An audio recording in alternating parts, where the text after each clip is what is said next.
Tamatou tautor ai te momhanatua, te whaitir ai o toi te mo uhipai tupu nei. Il n'est pas un novice dans le secteur. Te whaan anater ai o toi, Yorana Fenoa, bonjour et bonsoir. I love you guys. I wish I was in Tahiti.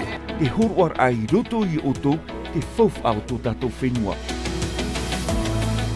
I te ie amatheiti, ua horua mai a o toi o tō te aturi a,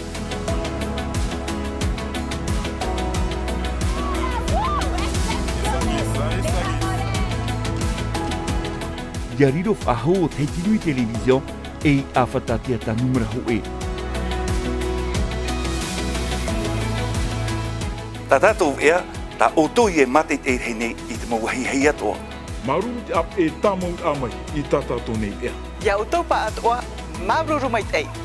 Malama me haro nui, ia o tō pātoa e te ahai. Merci pour votre fidélité, Maururu. Yorana la Polynésie et merci pour votre soutien. Merci à tous et surtout n'oubliez pas de laisser parler l'artiste qui est en vous. Maruru mete, Maruru la Polynésie, tout ce qu'on fait là, on fait ça pour vous. Toute l'équipe de Manava se joint à nous pour vous remercier. Maurururua, du fond du cœur, Maururu.